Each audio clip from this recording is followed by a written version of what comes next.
Hey, what's up? For those of you who don't know me, my name is Eric, and I'm a paranormal enthusiast. Um, I do ghost hunting. I study all things paranormal, UFO, cryptids, um, you name it. I've probably read about it, or at least heard about it, or I try to hear about it. And if I haven't heard about it, I want to hear about it. So, one of the things I've always wanted to do is start a YouTube series where I talk about all things paranormal. And even go to some places and do some filming and do a few little investigations and see what we can find. Who knows, we might discover something. But so I've been thinking about how to do this, and I wanted to start this off as a podcast, but it just didn't kind of work out. So I'm gonna try this media format, and if it happens, it happens. If not, well, at least I tried. But as I was saying, I was thinking, and I think one of the things I would like to do first is I like to talk about what exactly is a ghost.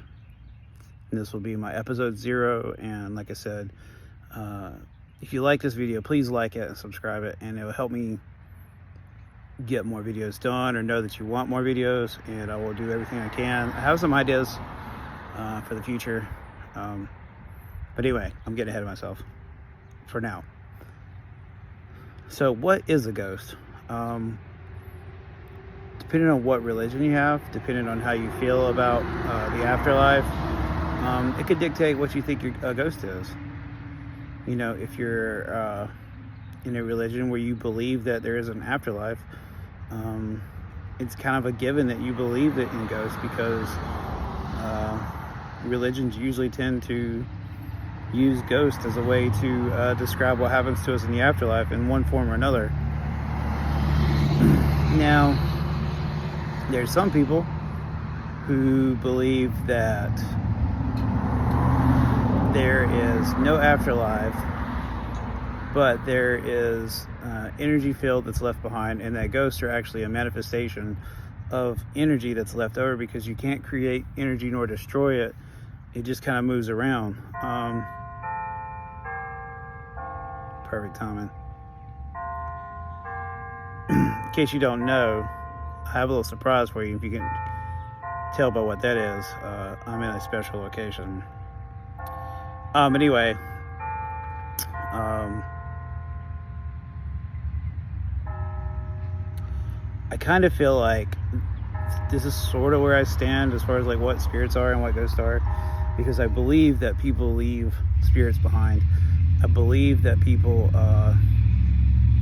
when I say leave spirits behind, I mean I believe they leave energy behind. I believe it's possible to manipulate your surroundings so much that you make an impact on where you're at, and your energy force is left behind. It's kind of where I stand. I'm not 100% certain, but it's kind of what I believe. I don't know.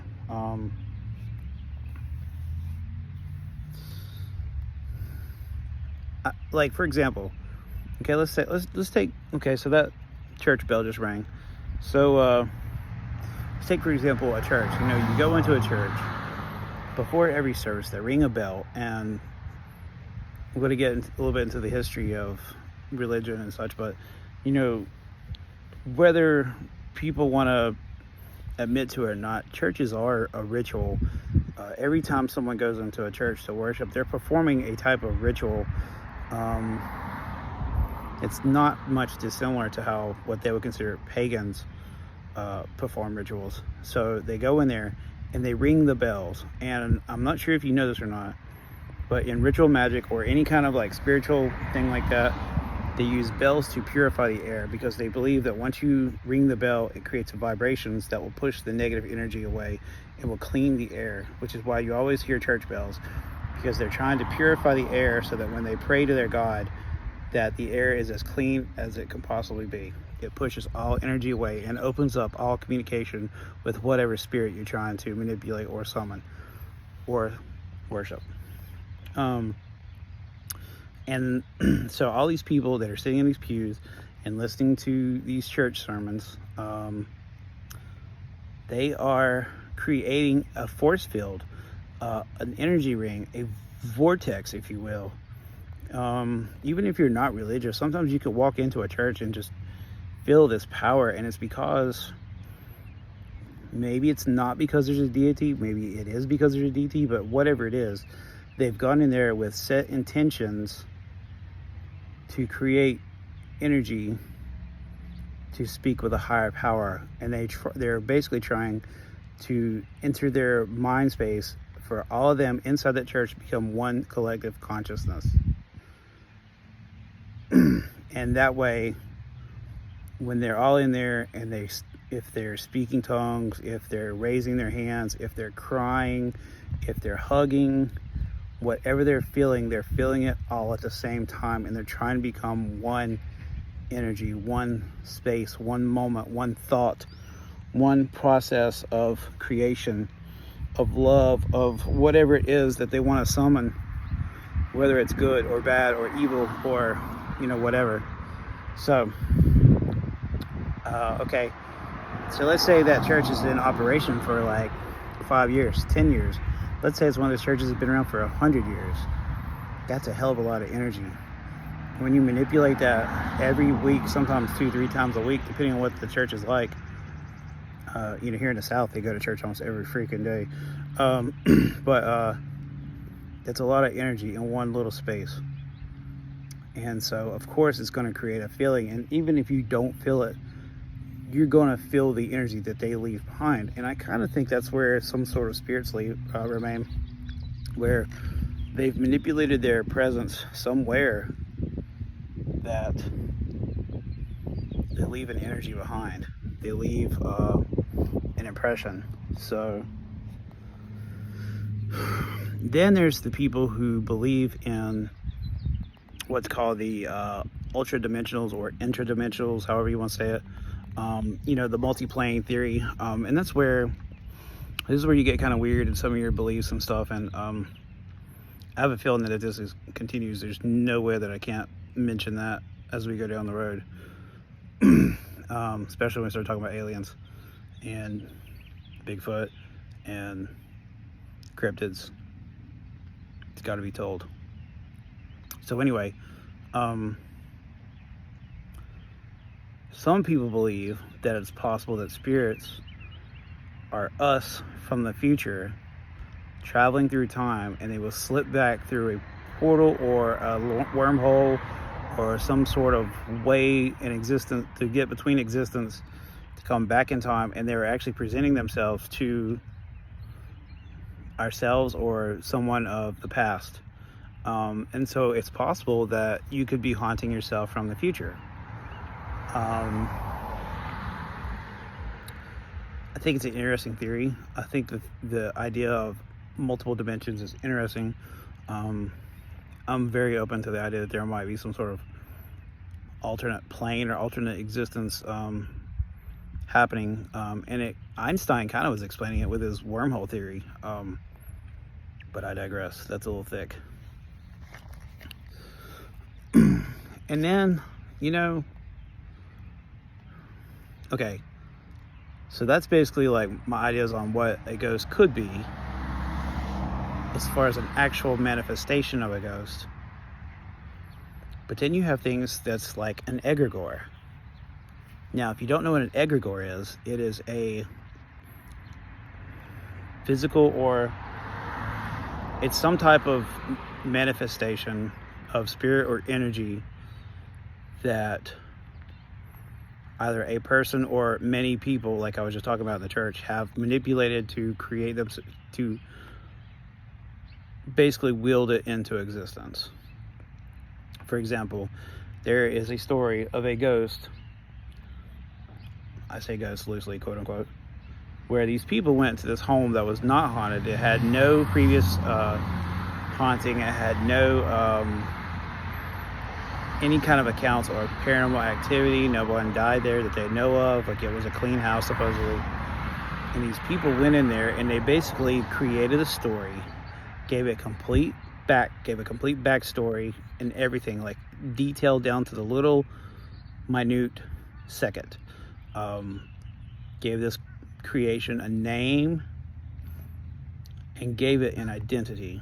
And then they went and investigated the house as if this entity existed, and they got evidence that it was real. They called him Philip, but he was not real. He was manifested through their own intention, which is very interesting when you start talking about ghosts. I'm sorry, I keep looking away. I keep waiting for somebody to walk up on me, although I know nobody's here.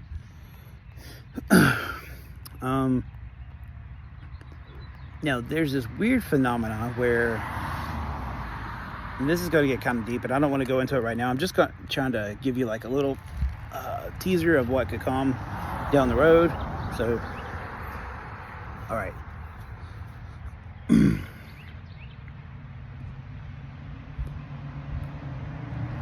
You know, sometimes when you get groups of people together and let's say you and I are walking down the street and you see a spirit and I do not see a spirit, and you say, look at this person over here walking down this road, and I'm like, I don't see it. It begs the question of, how is it that sometimes spirits can manipulate people, certain people, to see them and certain people not? And this kind of goes into the question of, why are more people open and susceptible to ghosts and more people are not? And more people, like people that sometimes want to have the experience, don't have the experience. But it's the people who are not looking for it that just kind of go about their lackadaisy, hanging around, walking through life like nothing's going on, and they're the ones that have the experiences. And so the question I'm asking is, sometimes, I'm not saying all the time, but sometimes, do we see spirits with our eyes, or are we seeing spirits with our minds? And here's another example of this.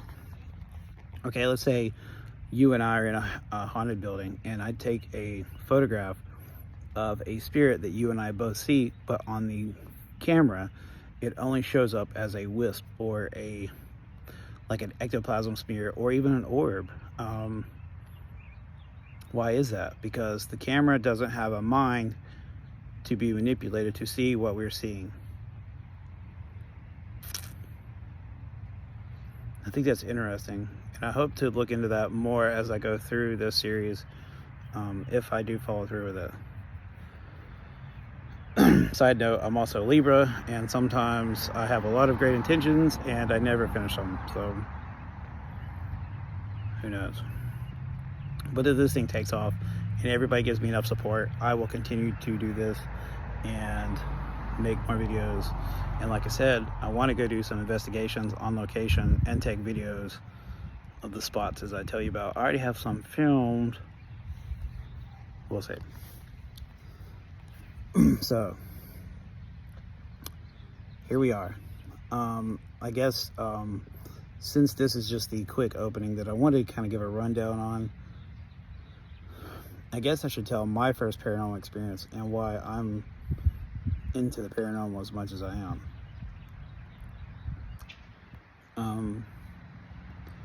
So when I was 2, my great-grandmother lived in a house just down the street from where I'm sitting. In fact, it's less than a mile from where I'm sitting at. And she had a home, and she loved me to no end. And from what I understand, she was very proud of me. So one day she was babysitting me, and she passed away while she was babysitting me. And long story short, my mother and my grandmother, her mom, ended up inheriting the house, and we moved in. And so it was me and my dad and my mom living in this house. And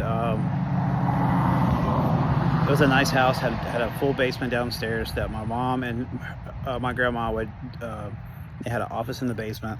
People would come over all the time, and they would, run their business from the basement. Well, there were a lot of belongings left that still belong to my nanny, what I called her. So if I say nanny, it's my great grandma. A lot of my nanny's belongings. She was a musician. You know, I inherited her love of music, and at a very early age, we still had some of her organs in the house, and I would always try to play the piano, which I was never good at. So I taught myself to play guitar instead. But we lived in the house, and I remember living there for, you know, a few years. I think we lived there for like 5 years. And my brother, when we were living in the house when my brother was born. But I have a recollection of them taking my nanny to the hospital. Being 2 years old, I mean, I was not very old, but it's literally my first memory of her being taken to the hospital. And so like I said, after we moved into the house, you know, we lived there, and one night I was laying in bed, and I had my own bedroom, and, you know, I remember waking up, and it was, you know, dark. I think I had a nightlight, but I remember 3 figures in my bedroom. I don't know who 2 of them were, but I know one of them was my nanny. And they appeared shimmery and almost as if they were like made of like gold or something. And any other spirit I've seen since then did not have this appearance, and I don't know if they just made themselves look like that to try to make me feel better or what, but maybe it's just the way my young mind saw them. I think we lived there a little while before I actually saw her though, but I'm pretty sure she was always around. It's weird because every time I start talking about her, the wind picks up. I just want to mention that. But I saw her, and I remember she was sitting in the chair, and the 2 people were staying behind her, either as guardians or just as, you know, moral support. You know, she's like, "Hey, I'm going back. I don't know how to do it. Can you guys come with me?" You know, I don't know what it was. So I think I even remember her, like, when I was a kid, I remember my covers on my bed rising and lifting as if someone was under my covers. And growing up, you know, my dad is religious. So growing up kind of religious, at first I kind of thought like maybe like the devil was in my bed. I've never told this before. This is kind of weird detail, so I feel strange, but I'm going to tell you anyway. I wondered if maybe the devil was in the bed because it had like a weird shape. But as I look back and think, I believe that Nanny was tucking me into bed. She was pulling the covers up on me and making me feel comfortable, and it scared me because I didn't know what was going on. So that's interesting.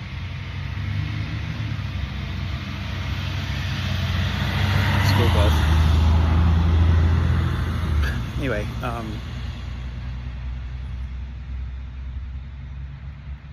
I'm sorry. I feel a little emotional. I think you'll understand why here in a minute. But yeah, she would tuck me in. Now, this really started my love for the paranormal. I would always check out books of ghosts and whatever I could from the school library. I would never read books that were like probably books that would make me smarter. I just wanted to look at pictures of ghosts, read about ghost stories. But anyway, my mom, and some of you hate this, my mom, you know, I got my mom to buy me a Ouija board at one point, and we would play with it, and, you know, nothing ever bad happened. We would always close it out. We had no idea what the hell we were doing, but we, you know, it seemed like because I would always be like, oh, it says goodbye, you gotta say goodbye, so I would always make sure I say goodbye and everything. Inadvertently, I was closing the portal, closing the door, and not realizing what was going on. But so one day I got a Ouija board, and my mom and I were using it, and we started talking, and the spirit came through, and we asked their name, and they said their name was May, and that's my nanny's name. And at first it was kind of like, yeah, whatever, blah blah blah blah blah. Well, as we kept talking to her, now my nanny was known as a prankster and a trickster, and she was notorious for doing things to make people laugh. I can relate. So while we were talking, she would say a few things, and then finally I was like, well, we got to go, and we're going to close the session. And so she said, we were saying goodbye to her, and it spelled out the words sardines. And Mom and I looked at each other and we're like, what, sardines? And then it said, I love you, and slid to goodbye.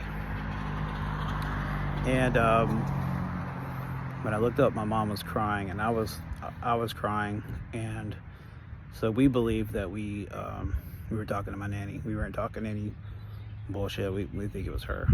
And so we started sharing stories, and she began to tell me that when I was a kid, I would tell her that at night I would talk to Nanny. Well, then I told her the story of seeing the people in the bedroom, and it was kind of like confirmation that my story was true.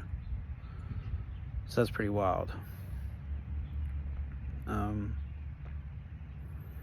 And after that, I realized that what I thought I saw was the truth, and what she knew that I was telling her was the truth.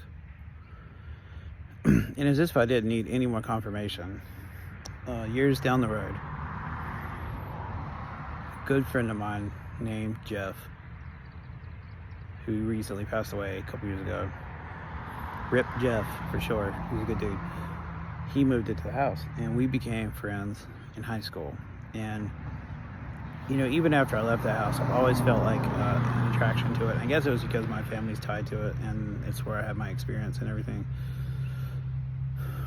But I never asked Jeff about it until years and years later.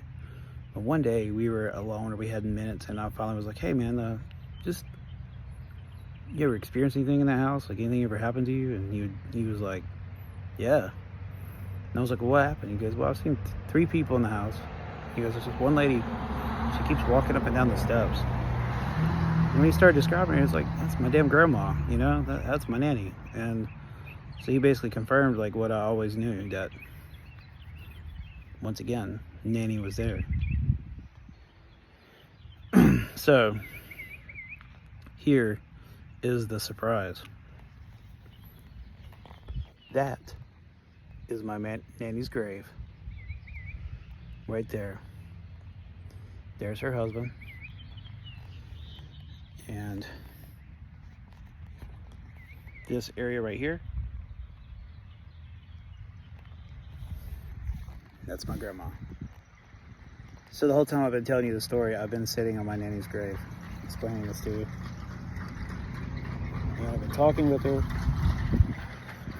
I was trying to use the ghost tube so I could record it and see if I get any words, but for some reason it wouldn't work. But I used another app, and I feel like I heard her voice, but I can't be certain. It sounded like her. It made me feel like she was there. So I don't know. So that's basically my first charade here. And that's probably a boring episode because it's just me sitting here talking, but I'm trying to get philosophical a little bit and kind of get you thinking about what is a ghost, and what does it mean to be a ghost, and what do we think is a ghost, and what does the ghost think we are? I mean, what if we're haunting the ghost? That's another question. What if we are actually haunting the ghost? Because sometimes when you see ghosts, they get just as surprised as we are, and they disappear. So that's pretty wild. I don't know. That's another question I'm going to ask for later. But Hope you enjoy this. If you do, just give me a like, subscribe to this, and we'll keep this rolling. Hopefully this will work out. Because like I said, I got some good ideas and some things planned, and I have a few things already filmed. And I got tons of stories, and I mean tons. Because after I had that first interaction with my nanny that was on, all I ever did was seek out the paranormal or any kind of weird phenomenon. I wanted to see it, I wanted to feel it, I wanted to experience it. Also, if you guys see anything behind me in the video that I didn't notice, like my nanny looking over my shoulder or her reflection in my glasses, please let me know. Alright, thanks for listening. If you made it this far, you're awesome. Like I said, give me a like and subscribe, and that'll let me know that I need to keep this going, because maybe you're just not into that upward view into my burly face, or maybe you are, and at which point I say